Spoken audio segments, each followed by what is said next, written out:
Is this for the religion class?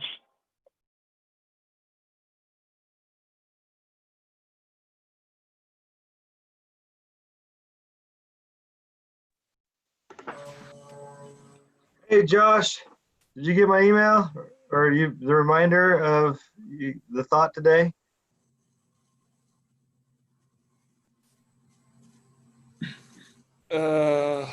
No. I can do a thought, Brother Miller.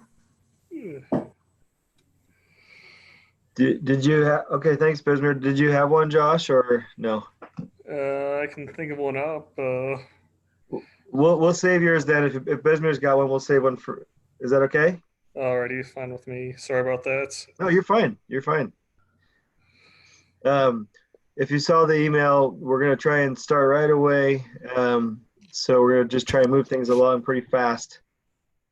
You probably want to get your quick labs up and ready to go, get logged in, as long as their servers are up. Remind me what we're working on for today. The introduction to Docker quick lab.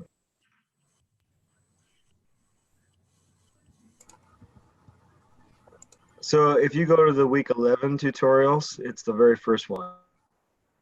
Okay, thank you.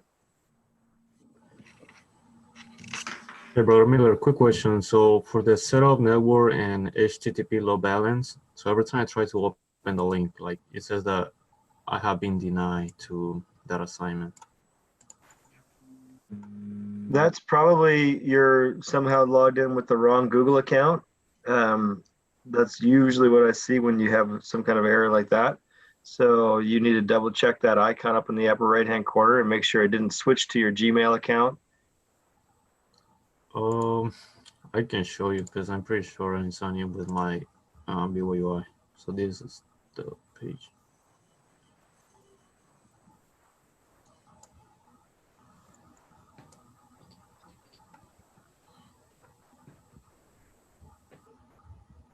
Okay, so let's go to catalog.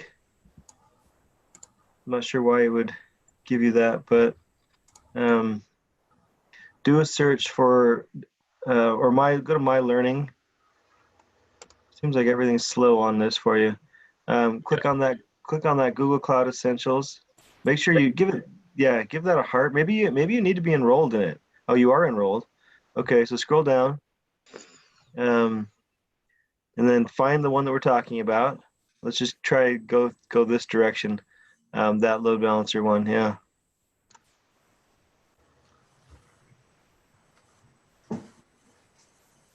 Okay. So I don't know why that link was not taking you there. That's strange. I haven't seen that before. Maybe I need to recheck that link. Yeah, thank you. So where is it that it's failing? It's when you're trying to do what exactly? So just when I click the link on the week 11 assignment, it's first in the cloud. So what I've noticed from that is sometimes the link seems to point to another activity as if it were someone else's account. So it might not take you directly to that activity. So you just have to go through the cloud network to find it. So you still have access to it. It's just the link takes you to a specific thing you can't always access. Yeah, that makes sense. Hey, Christian, could you email me and Brother Miller the screenshot of the page in Canvas that you're clicking on with the link you're clicking on? Okay, yeah. Then we could try and fix that. Okay, if your running buddy is not here, please text them if you haven't already. Let them know we're getting started on a lab that's going to take the full class. We're going to work on it together. We're actually going to be doing the homework together. So please text your running buddy if you haven't done so already. I sent out an email to that effect, but maybe not soon enough. So. Do you have a good drive back from IF last night? Was it really late or was it?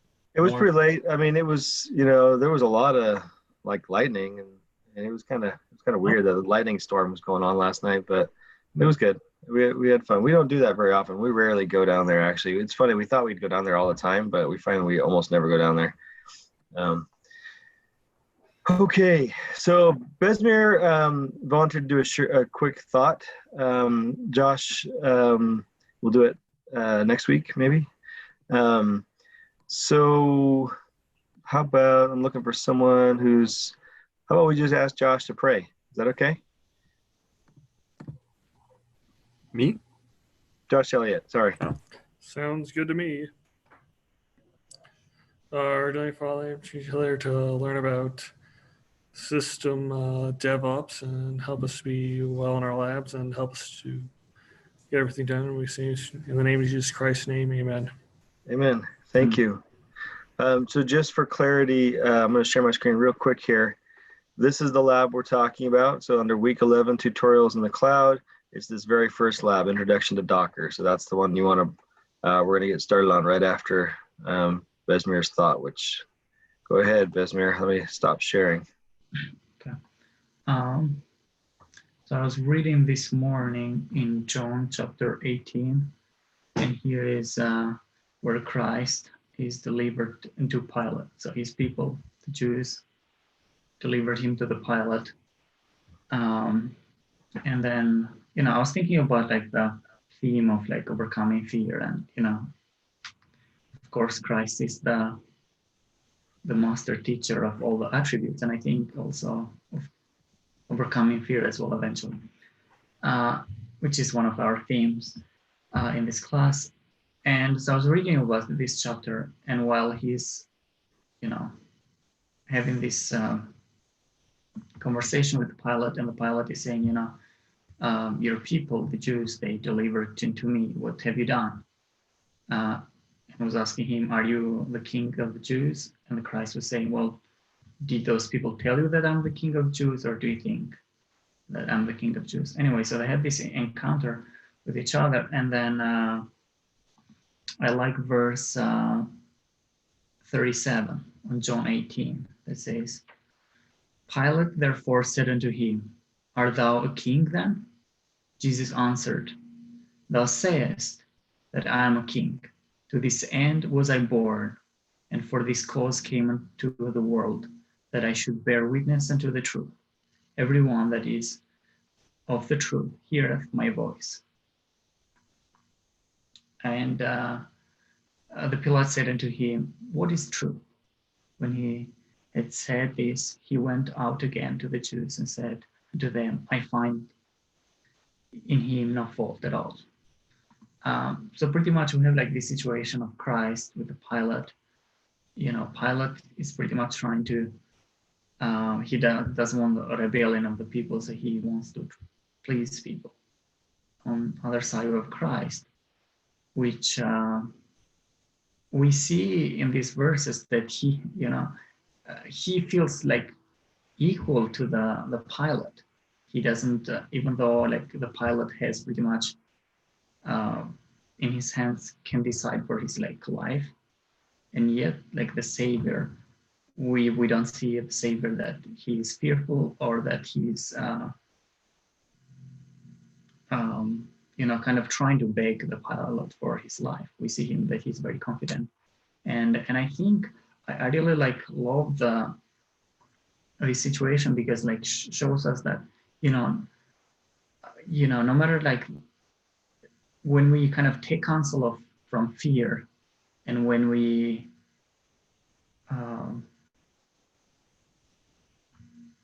kind of try to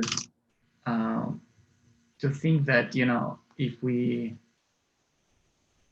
are fearful, probably we may have like a better outcome, which I don't think that comes from God. God tells us to trust in him, to have faith, and to overcome fear. So yeah, and I leave these things in the name of Jesus Christ. Amen. Amen. Thank you so much, Besmir. Thank you. Yeah, I love that story. I've ironically found myself in a number of situations with very high-ranking managers in a one-on-one scenario where it could be really scary. I mean, people like President Eyring of our university is a really nice guy, but considering his job title, it could make sitting across a table from him, it could make it scary. And I agree with you that Jesus was an amazing example of confidence in a very intimidating situation. And I think one thing we can learn from him is that he had ultimate self-control. To me, that's one of the most amazing attributes of the Savior, is that he completely was in control of himself at all times. And to me, that's one of the best things you can learn, because if you can master yourself, then no matter what the situation, you'll be able to come out of it with the right outcome. And what happened after, of course, we know he was scourged by the Roman soldiers with a whip in a way that would have caused excruciating pain and probably feelings of anger and hatred towards the people who were inflicting it. But the Savior was able to maintain self-control at all times. To me, that's incredible. It's something I can never get over how amazing that is. So thanks for sharing that, Besmer. Very good. Okay, well, today we're going to actually go through and one of the quick labs in class on the intro to Docker. Now, depending on your learning style, I think some of you prefer to watch the entire time, and then later I will share this video.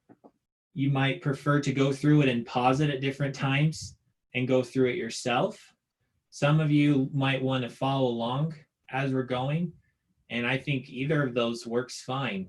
Does that sound true to you, Brother Miller, or do you have a preference? I think that's good.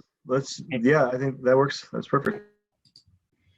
Okay, so I'm just going to go through it as if you're following along, but remember that depending on your learning style and preference, that's really up to you what you choose and when you choose to do this. So if I go into Canvas and I go to week 11, and I go to this assignment, week 11 tutorials in the cloud. And then I click Introduction to Docker. We're not seeing it.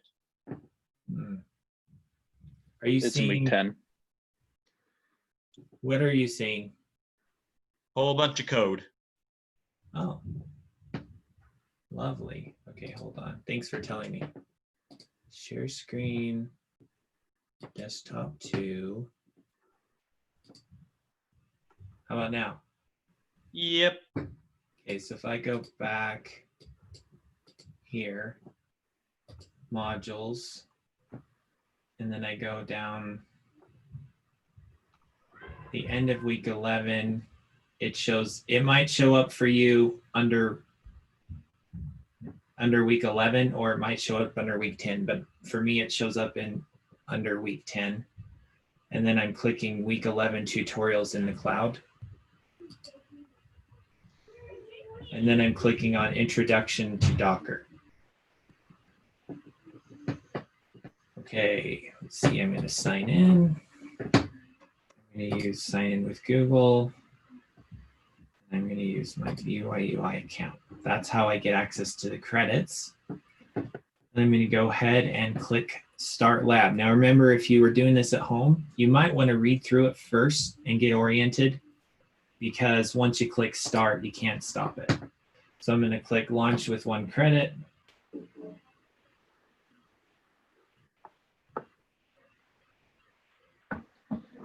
Just takes a second to provision everything. Okay. Yeah, I think it's actually still even provisioning. Because when it's done, then it pops up with the user credentials, I think, if I remember right. And then I'm going to open up another tab while it does that. So I'm going to have the lab on the left and cloud on the right. And I know the URL already. It's going to be console.cloud.google.com. And now I've got my credentials over here. So I'm going to go ahead and log in and click add account. And I'm going to delete that one later. Use another account, copy this guy over. Copy this guy over. I'm just going to remember this is my project ID on the left. That will be important later. Now I'm going to confirm this is what I intend to log in as. Bring this back over here. Okay, click I agree. Agree and continue. And this is the normal error. So if we look at projects, I'm actually going to see my project right here. That's the one that matches this over here on the left. And then now I'm logged into the project. I'm going to activate. The first step is going to be to activate the Cloud Shell in the lab. So I just skipped past all the login stuff, and this is where we are. I'm just going to pause there for about 30 seconds because I tend to zoom through stuff really fast. Is anybody stuck on logging in or starting your lab? If you're stuck, just go ahead and tell me out loud. Happy to work through it with you. I'll also try to monitor the chat. So if you guys have, I think probably what we'll try to do is try and keep a pretty good pace here so we can get through this. But if you have a question, go ahead and bring it up. And if it's something we can't fix within, a relatively short amount of time, I'll try and continue to troubleshoot it with you in the chat. But we'll probably just keep going so that we can get this done. And one thing to keep in mind is there will be lab hours tomorrow. So, and I'll hang out after class today as well. So if you have questions that you can't resolve during class, you have those 2 times, either after class today or tomorrow from 2 to 4 at the lab. Okay, so we're assuming you're logged in. I'm going to click on Cloud Shell, which is this icon. So it's 4 over from the right, or 5 over from the right. So there's me. There's all these, and then it's this white deal with a little arrow on it. I'm going to click continue. And you're going to hear some lovely background noises from my children crying. So now it's provisioning the Cloud Shell. Okay. When you're connected, you're already authenticated and the project is set to your project ID. You can list the active account with this command. So I'm going to go ahead and type the command gcloud auth list. And then I'm going to look for the credentialed account. Okay, that's it. You can list the project with gcloud config list project. And it lists the correct project. So that's good. That's going to be important later. Okay. So what we're going to do to start is a very simple, just see if Docker works. Okay. They often call these hello worlds because it's like the simplest thing you could ever do using a programming language is to write a hello world. So I'm going to type the command docker run, and then it's going to go out and find an image called hello world. That's what this is doing. And it found the image and it ran it. And if I scroll this up here, I just grabbed the little bar in the middle. I'm scrolling it up because we're going to be in here most of the time today. Hello from Docker. Okay. You notice it couldn't find the image locally, pulled the image, downloaded the newest one, and then it ran it. And that image just prints out this statement. Hello from Docker. That's it. That's all it does. Okay.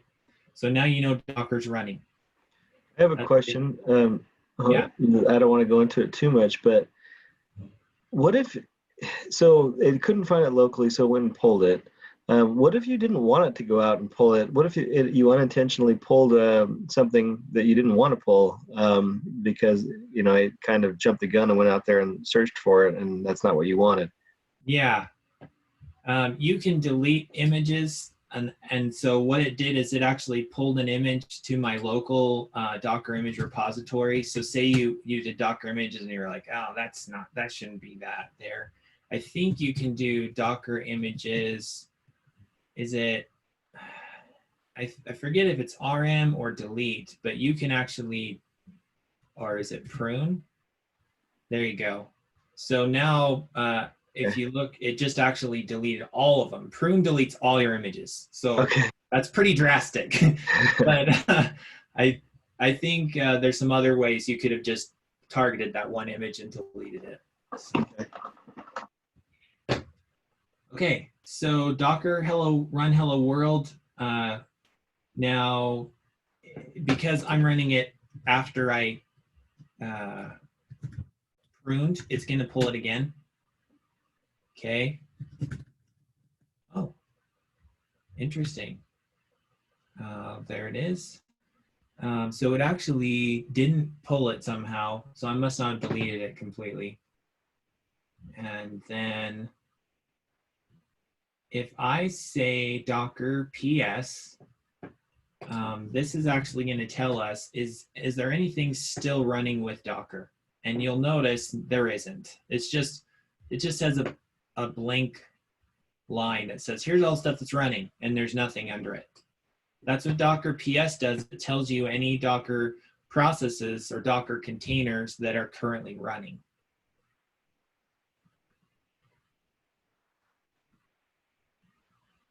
So Docker PS-A actually tells you stuff that's dead that ran before. So if I do Docker PS-A, it's kind of like saying all, A for all, and you'll see status for these two is exited. So both of those containers died because the way I ran it was not in a way that it would live forever. It just ran it and then it quit. That's kind of what this did here that I highlighted. Wait, so what's with the weird names then? Oh, the Lucid Barding and Nifty Stern. Yeah. Docker has this fun thing where it makes up names on the fly for you. And so it just comes up, it has like a dictionary and it pulls two words out and shoves it together and makes a name. So when I had a Docker container running, if I expand this out so it's a little more readable, you'll see that it's actually the name column. So the image was hello world. This is the container ID of each. And then over here under names, this is the name it gave each one. And those names become important because if you're trying to interact with it, you have to know what it's called. Good question. Okay, now we're going to learn something kind of fun today, which is how to write files from the command line. This is kind of a tricky thing if you're new to it, so don't feel too frustrated if it is not easy at first. So we're going to see pwd, this is the folder I'm in. And if I do ls, there's nothing there except this readme file. I'm going to do mkdir test. And then I'm going to change to that folder, and I'm going to do it all in one command. So that actually created the folder, and then it put me in the folder. And you'll notice now it shows me in the folder called test. So if I did pwd now, it says I'm in the test folder. Now the way they do this in the tutorial is not my favorite. I'm going to deviate a little bit and use an actual editor. So the next thing I'm going to do, I prefer Nano. If you like another editor like Vim or VI, go for it. But for the tutorial today, we're going to use Nano, which is my favorite line editor. So I'm going to type Nano Dockerfile, and now I'm inside a file. So this is kind of like if you were in VS Code, but like as bare bones as possibly possible. This is like the most simple version of VS Code you could possibly imagine. So I'm editing files and I'm doing it in the command line, and that's what we're in. If you look at the bottom of the screen, if I wanted to save this file, I'd do Control O. So you can see all the shortcuts at the bottom if you get lost. Saving is right out, Control O. If you want to exit, it's Control X. So whenever I'm done, I just do Control O.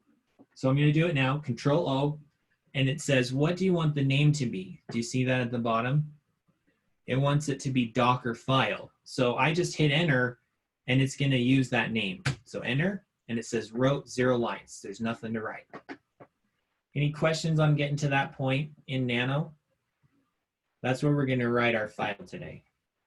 Now you'll notice they do it a little different way, but that's okay. The end result's the same.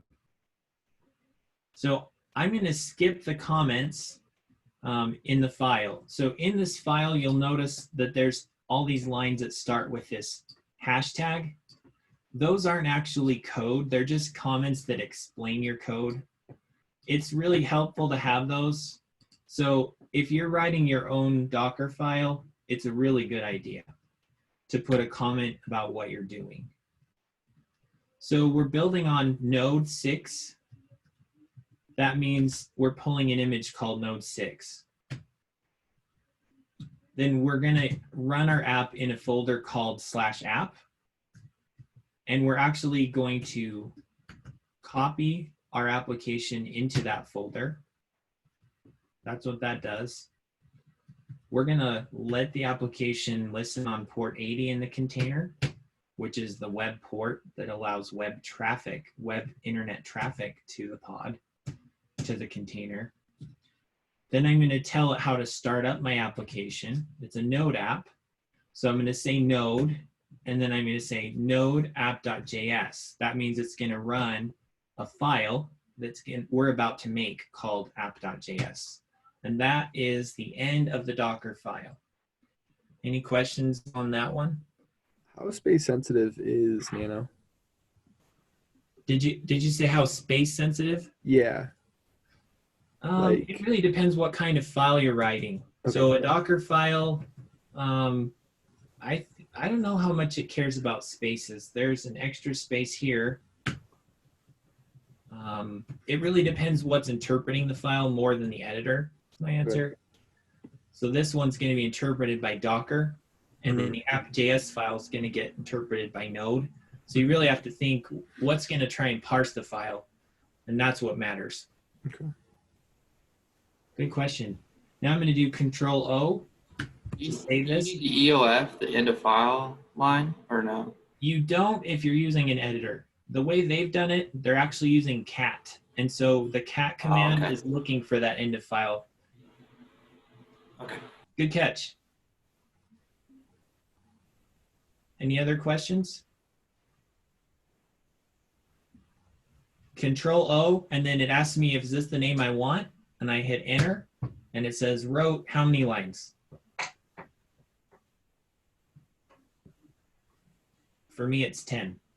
How about you guys? Do you get 10 lines or somewhere close to it? Cool. So now I'm going to exit. That's Control X. And now I'm back to the regular command line. Okay. So now I'm going to write that file that we told it would be there, but it's not. So if I do ls right now, all I've got is a Docker file. I don't have an app.js. So if I were to try and build the Docker file right now, it wouldn't really be a very good Docker file because of Docker build, because it would be missing half of it. So what do you think I'm going to do to make that app.js file? What's the command I would use?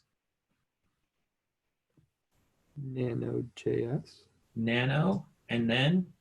JS or .js? Close. It's got to be the name of the file. So in the Docker file, we told it would be called what? Oh. So if you want to see what the Docker file says, you can cat it. So you can say cat Docker file, and it doesn't go in the editor. It just prints it for you. Oh, cool. And if you look in there, what's the name of our JS file that we want? It's right there. App.js. Okay, so what would the command be to make a file called that? Nano space app.js. JS. There you go. We're in business. So now we're back in the editor. Oh, it's blank. But I thought I just made a file. Why isn't it in here?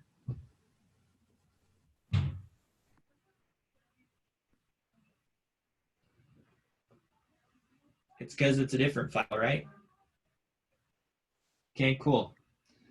So we're going to follow the same thing. We're going to use the editor. In the example, they use cat. So the first and last line in here are different than what we're doing because they're using that. But we're going to write all the code the same. So I'm going to say, I'm making an HTTP server. That's a constant. And in order to do that in Node, I have to use a module called HTTP. It's a Node module or a Node library.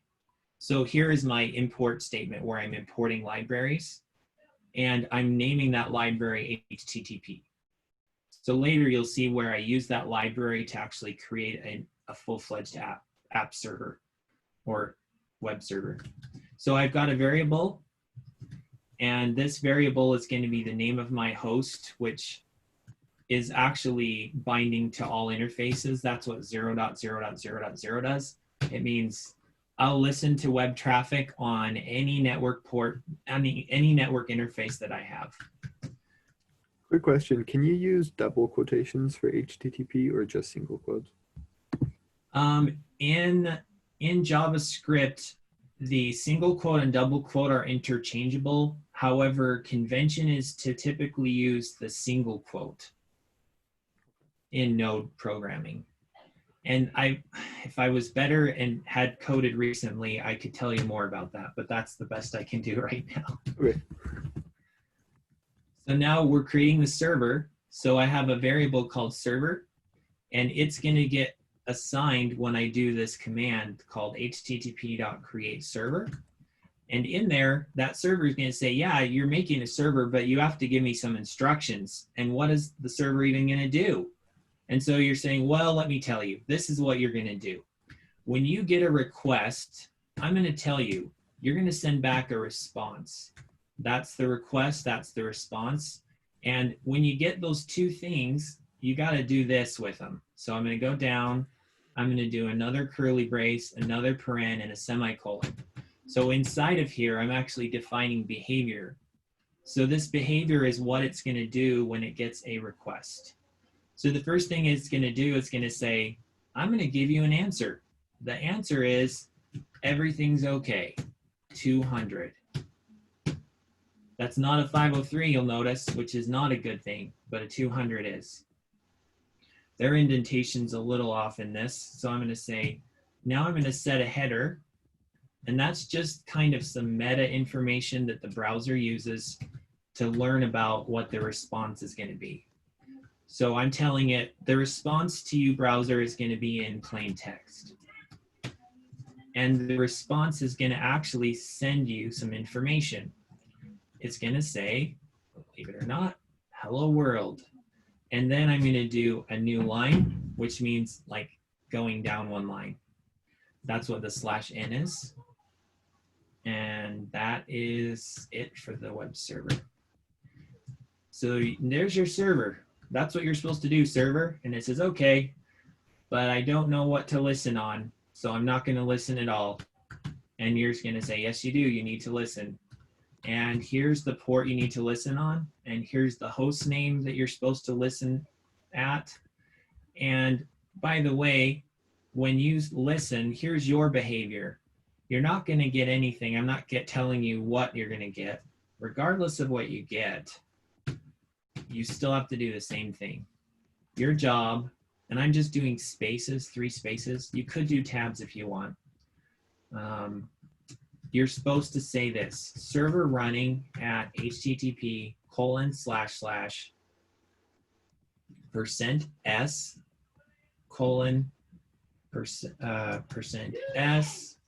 %s/ like that.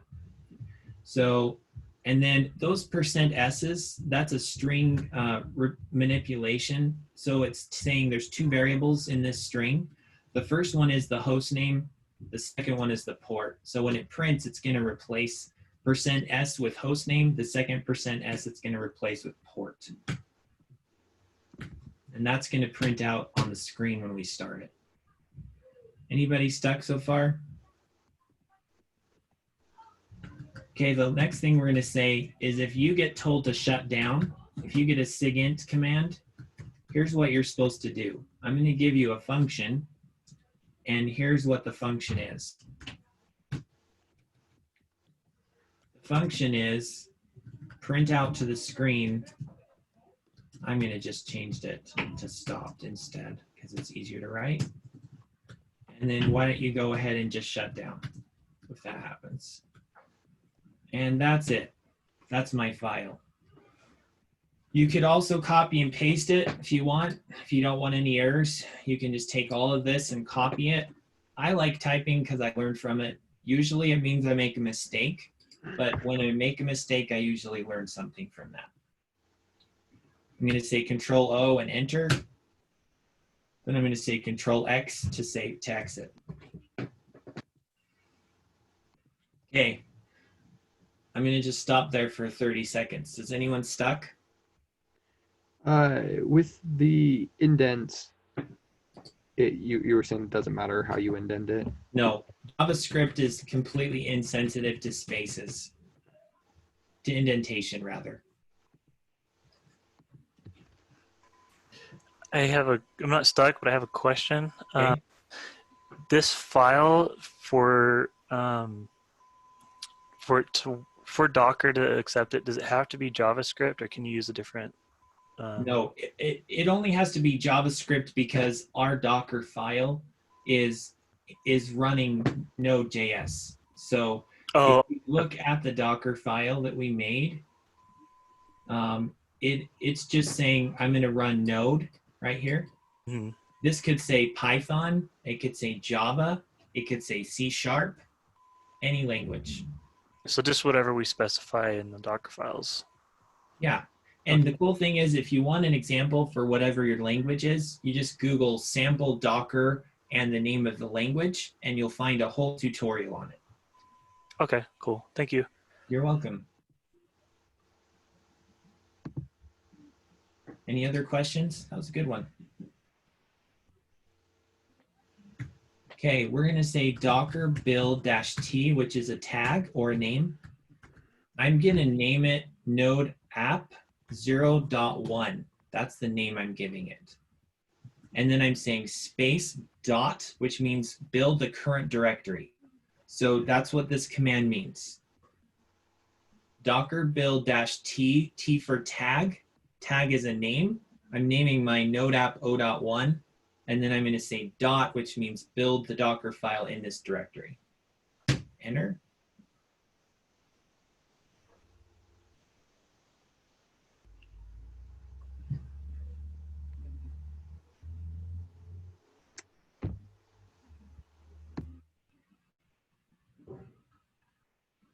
So it's actually pulling Node first, and then it's slapping on top of Node the stuff that I added, which is an app.js file.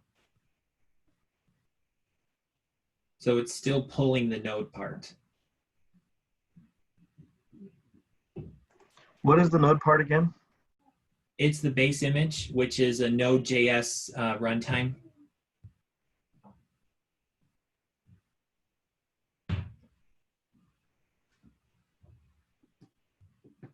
Okay, great. So if I say Docker images now, you'll see I now have a new image. And that's this Node base image. There's also another image, which is this Node app. And that's my own custom image. So this one, Node, is their own is the default image. And the Node app is my custom image that I just made.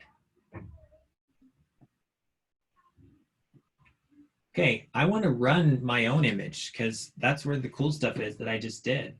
So the command for that is going to be Docker run -p is what port to listen on. I want it to listen on port 4000. But if you remember, we actually told the container to listen on port 80. What I'm doing here is port forwarding. That means I'm listening on port 4000 and the container's listening on 80. And that's what that means. I'm going to give it a name because I don't like the default silly names that it gives me. And the name I'm going to give it is node dash, oh, sorry. It's actually my app. And then I'm going to tell it to run the image I made before, node app 0.1. And let's make this a little wider here. Let's go away.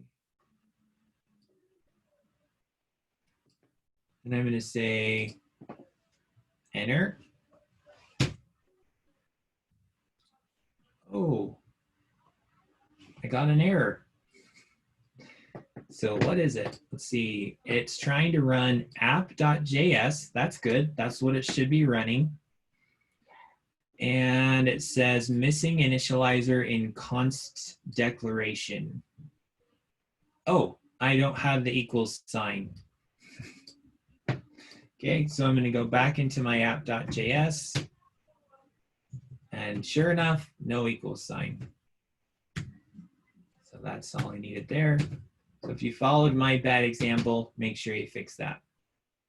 Control O to save, and then I'm hitting enter. Then Control X to get out. I'm going to have to, what now? Am I going to just run it again? Would that work? What should I do?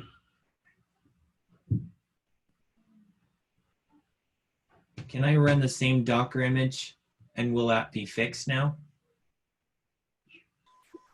Why not try it? Okay, here we go. Oh, what? But I fixed that. Why is it still saying that the code is wrong?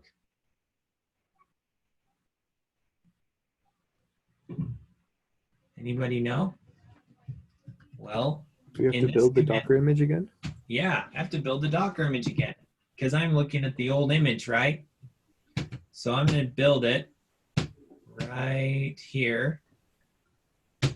And I'm rebuilding O.1. In reality, this would have been a different build number, but we'll replace O.1. Oh, look how fast it was. Why was it faster that time?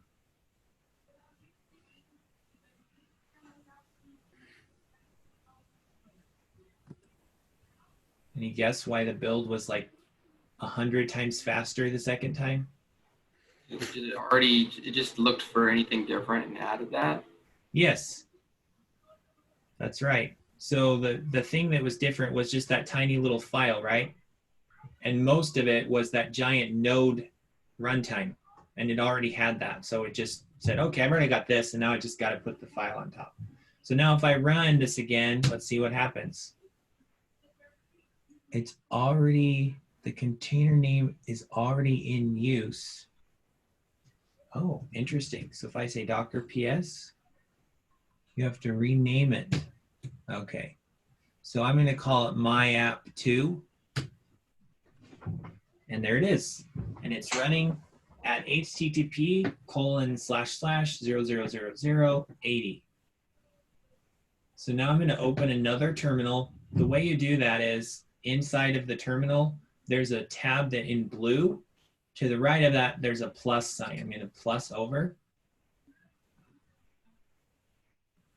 Now what I'm going to do is I'm just going to use something called curl, which is like a really bare bones browser that can do basically nothing except download a web page. So I'm going to say curl http://localhost port 4000. And there's hello world. So it worked. With curl, does it just pull the HTML code or whatever and give you the raw text, or does it give That's you? what it does, exactly. Yeah, so if I said curl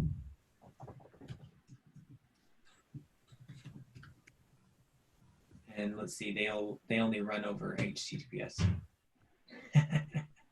See that? Lovely, huh? So that's Google. That was the Google homepage.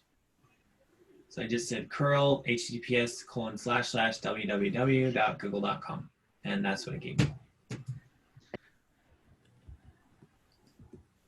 close the initial terminal. Interesting. It wants me to close this one, huh? That's funny.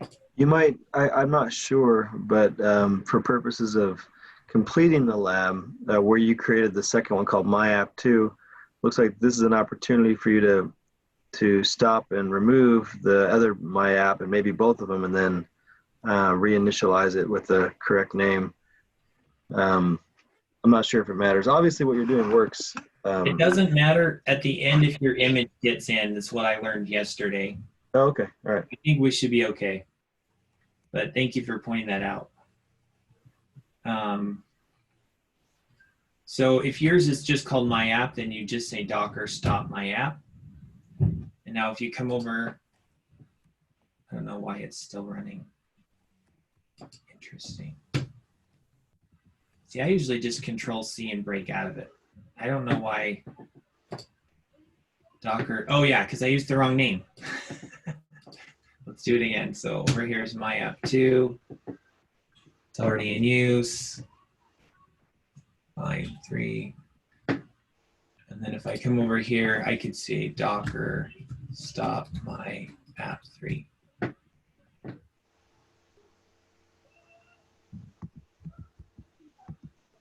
It's fighting to stop it, but it's not.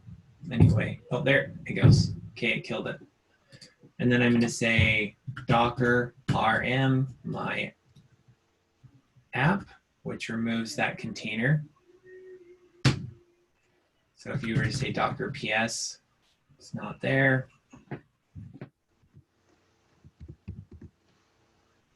Now I'm going to do it a little different this time. It's almost exactly the same. -p 4000 for the local port, 80 for the container port, -- name my app again. But notice this -d. What do you think that does? -d.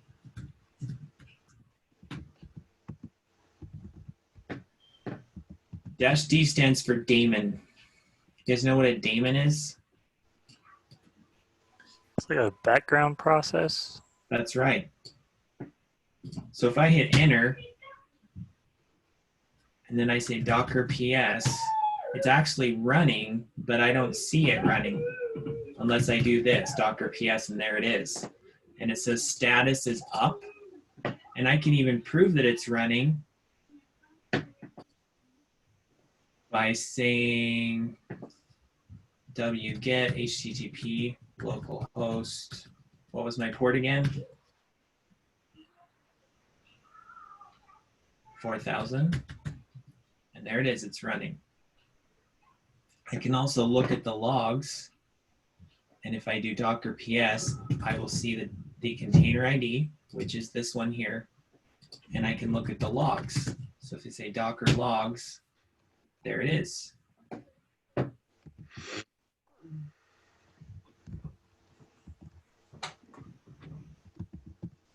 Okay, so now I'm going to modify this nano app dot, oh, I'm not in the right folder. ls cd test, ls again, pwd, and I'm in the test folder. So I'm going to modify the app.js, nano app.js, and I'm going to change it from hello world to hello 262 class. Control O writes it out, enter. Control X exits. Now I'm going to build this as version 2. Docker build -t node app 0.2. The syntax there is, this is the name of the image, and this is the version, and they're separated by a colon that has significance. It's not just a random name scheme, it's the standard scheme for naming and tagging. So I'm going to build this one. Oh, I got to tell it where. Build it here, space dot.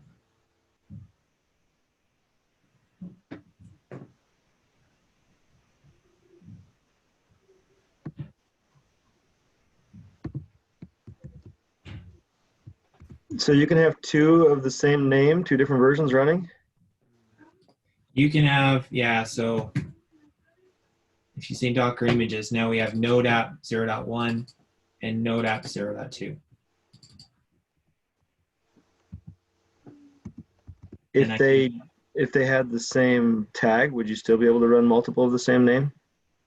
So this tag is, first part of it before the colon is the name of the image, and then the second part is the version of the image. So if I rebuilt over 0.2, then it would replace it. Okay. Which is what I did earlier. I overbuilt 0.1 when I fixed my problem. So if I say docker run -p 8080 this time, instead of 4000, :80 -s name my app 2 -d node -app :0.2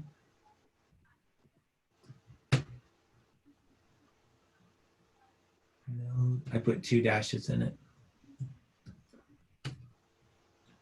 So now it's running again. If I say docker ps, I've got both running still.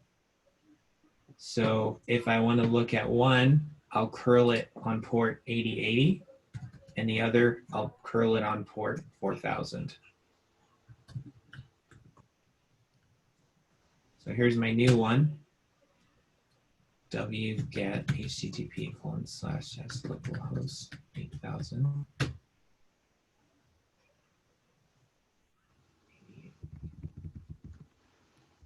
There we go.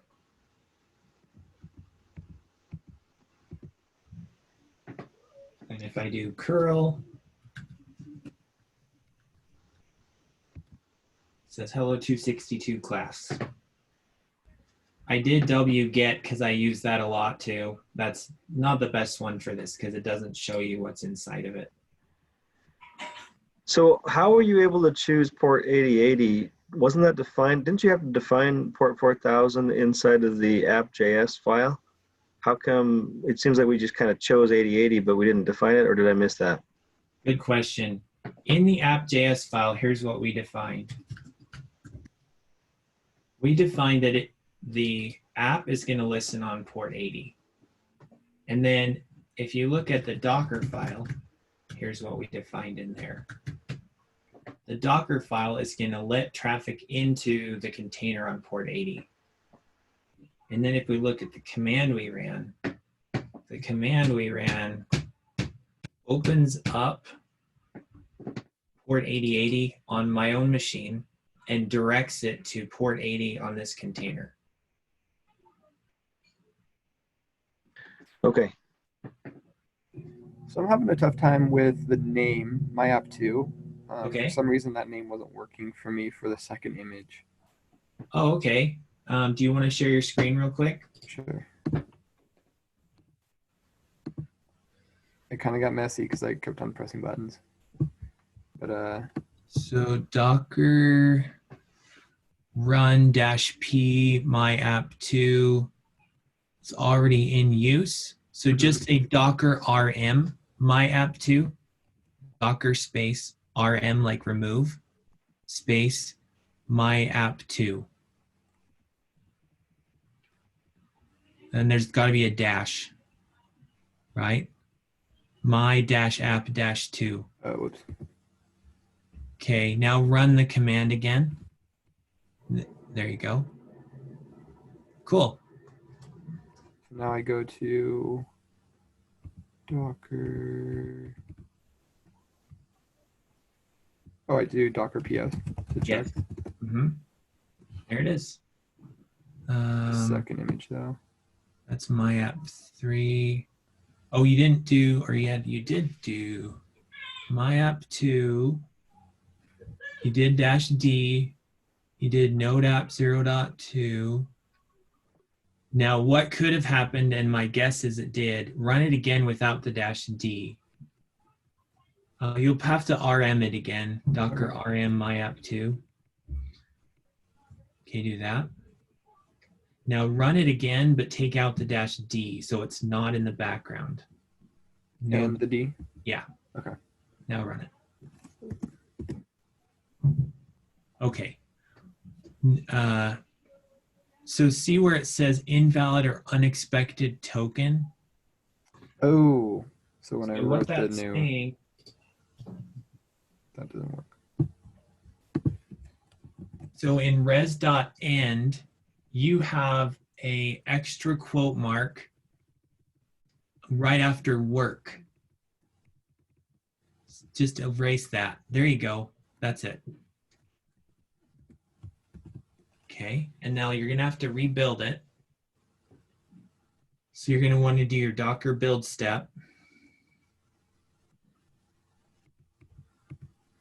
This guy? No, it would be Docker build. Oh, that's right. So if I'm gathering what's happening here, when you ran it in the background, you couldn't see the error. That's Yeah. right. And It didn't report back to you, so that's why you said, well, let's get rid of that, so we can actually see what it's responding with, why it's failing. That -d. yes, exactly. Yay. Sweet. And now if you do the -d, you can do Control-C here, and that'll kill it. And now if you do the -d on that same command, there you go. Okay, you'll have to remove it. That's the downfall of choosing your own names, is you have to manage them. There you go, -d, okay. And now do Docker PS. Hey, we did it. And if you do Docker logs on that, on the container ID, you would see the same output that you saw in the foreground with the hello, or server running rather. Okay, so we've got this nifty image, but we want to share it with others. And we're going to use something called GCR, which we've talked a little bit about, the Google Cloud Registry. So what we're going to do is we're going to actually push the, we're actually going to push the image we've created out to GCR. So I'm going to say Docker tag, and this tagging is saying I'm getting ready to push it. It's like in Git, you do your commit first and then you do your push. That's how Docker works when you push an image. You got to tag it first and then you got to push it. So the first thing we do is Docker tag node app 0.2, which is my own local image. So if we were to look at images, it's right here. Right here. So I'm telling it, this is my image and I want to share it. So if it's not there, that won't work. Docker tag node app 0.2, and I'm telling it where it's going to end up. And you'll say this twice, which seems a little redundant, and I often wonder why we have to do that too. But I'm going to put / after GCRIO, and I'm going to go over here, and this is the folder in GCR, the repository that I'm going to use. So that's where it goes in GCR. And some of you got stuck on this when we did our lab a few weeks ago, because that folder, that GCRIO project did not exist. 0.2. And so what it's saying is take this image locally, node app 0.2 from my local images, push it up to the Google Cloud Registry. I just messed everything up. Sorry, guys. There we go. And then Docker. And now it's saying go ahead and share it out to gcr.io. And in there, it's going to be called Node App as well. And over there, it's going to have the same version, 0.2. That tagged it.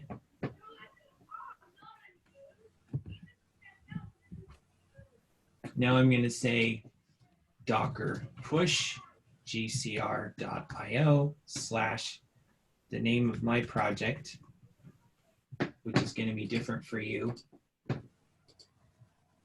And again, I'm telling it, it's going to end up in Node app. So we tag and then we push. We tag and then we push.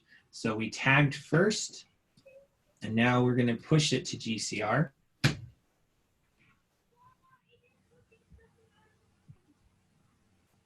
now it's pushing that image.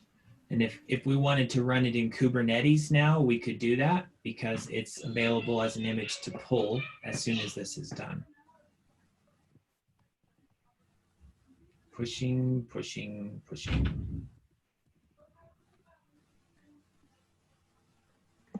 You have to be able to pull it remotely or to put it in Kubernetes. You can't use a local one.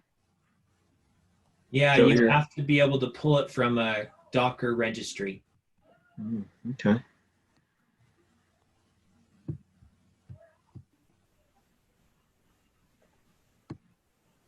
And GCR is Google's registry. You could use Docker Hub. You could use the Microsoft's Docker repository registry. Microsoft has their own. There's a bunch of them. The default is Docker Hub. And so it always looks at Docker Hub first if you don't tell it otherwise. Okay, so it's pushed. So where would I find that image now if I want to go look at it? I'm in Google Cloud. Where would I go? I'm going to go to this menu. I'm going to scroll down. I'm going to go to Tools. And voila, Container Registry Images. There's my Node app, which is the name I gave it. So it created a folder for that. And it said, you're going to have more. So we're making a folder. And in here, we'll put the first one and give it the name you gave it, 0.2. So that's it. So you could pull this now to run in Kubernetes if you wanted to, or anywhere else, really. Okay, that's it, guys. Class is over pretty much, but if you have any questions you want to ask or anything else, you're welcome to hang out. 1 minute to spare. Good job. Brother Amanda, could you make this video available as well? Yep, I will. Okay, thank you. You're welcome. So if we wanted to, ideally, like the concept behind this is now we can share this image or this, what we pushed up to the registry. So if you wanted to make that so that like Andrew could download it, for example, would he be able to see that? You have to set some kind of permissions on there that would allow him to go see that published image in the registry. So see this? Okay. So see how GCR.io visibility is private? You would just toggle that. And then you just give them the link and the name or the folder, the project ID and the name, and then they would be able to, anyone else could download it? They would just need this gcr.io / quicklabs GCP 04 so on and so on, and then / node app :02. If they had that whole path, then they could get to it. It's just a URL. Now, would you be able to help, let's bridge the gap between storing your images in this registry versus storing them in GitHub? Yeah, sure. So we don't store images in GitHub. GitHub should only ever be text files. Okay, I thought we've downloaded one there before. Maybe I'm remembering wrong. We store Docker files there. Oh, that's right. Not the images. Not the binaries. So GitHub is mainly for source code. And in this case, that would mean the Dockerfile and the app.js file. And then GCR, or the container registry, that's for the build image. Okay. What questions do you guys have?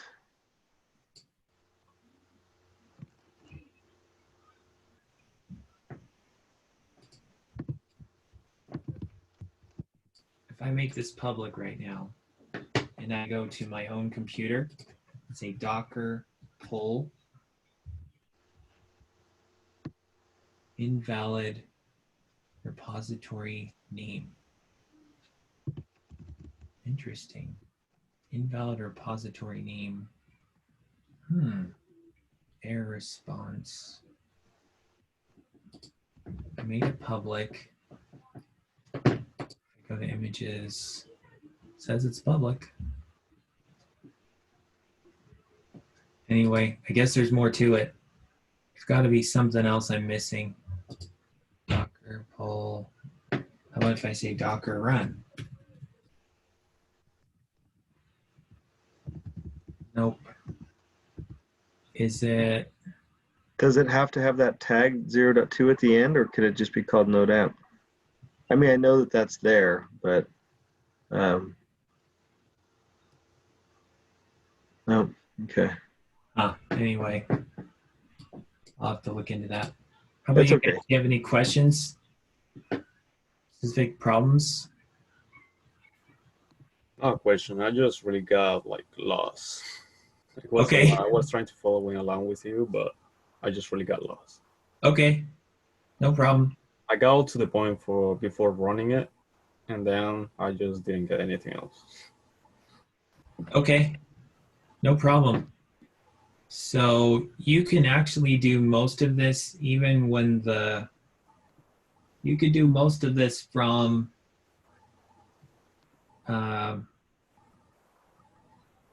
you could do all of this in our 262 project as well, even when the lab ends. But if you want to share your screen, we can look at it and see where you're stuck. Okay, yeah.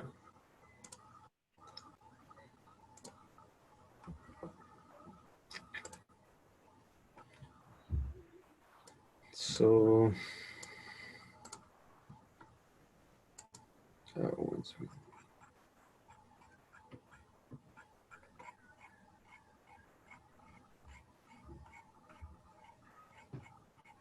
okay, so I got here. I was supposed to open like a new terminal. Okay. So I had it ready, but I just closed this because there's just a bunch of like random things that I just put on there. So let's say I will open it again.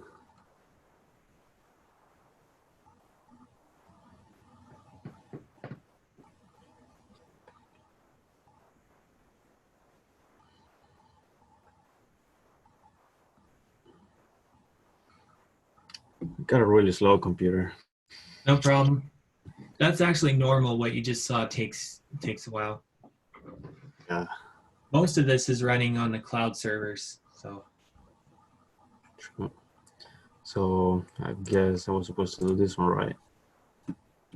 It might help you to open these side by side. That's what I do. So I make each browser tab take up half of my screen. Yeah.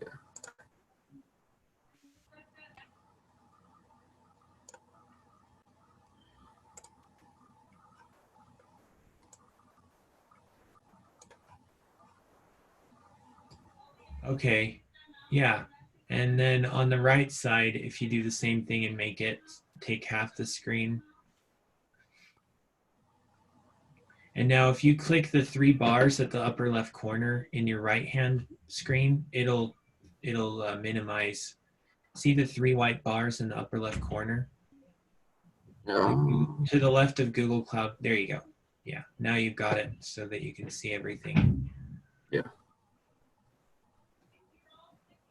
Okay, so let's see.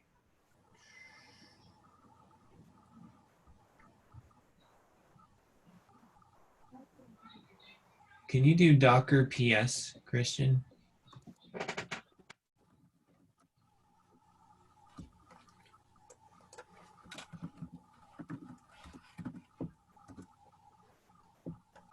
Okay, so it's up. So you should be able to do curl http://localhost:4000. There you go. Enter. Okay. Good. Can you do Docker images?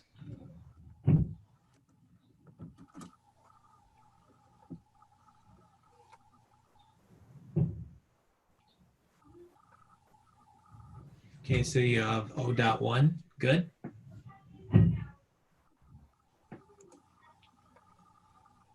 Okay, so you got pretty far.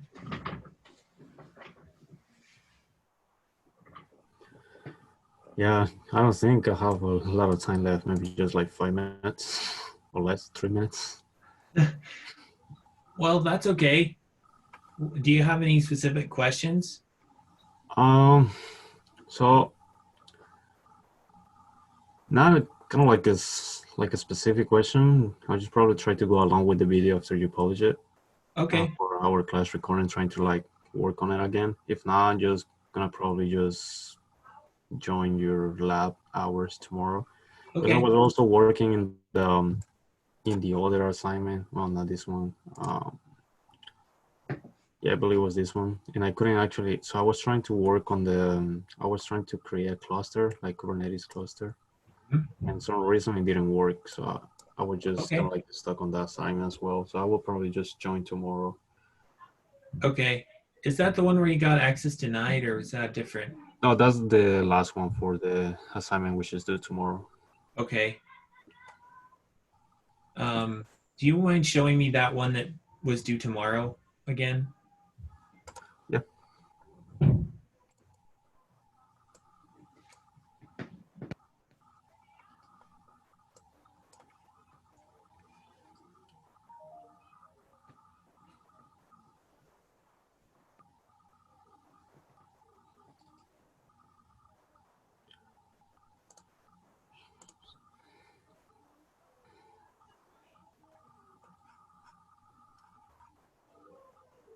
Yeah, this is the one due tomorrow, and the one I was kind of like having trouble with is this last one.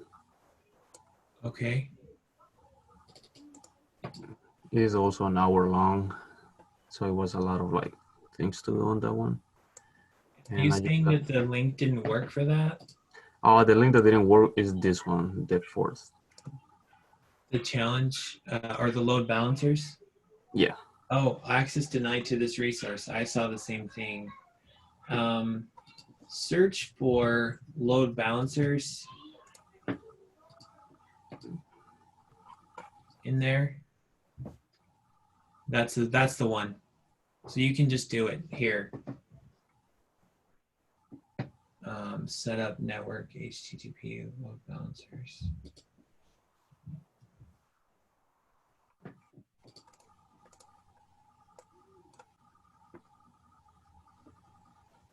Oh, wait, which quest is it?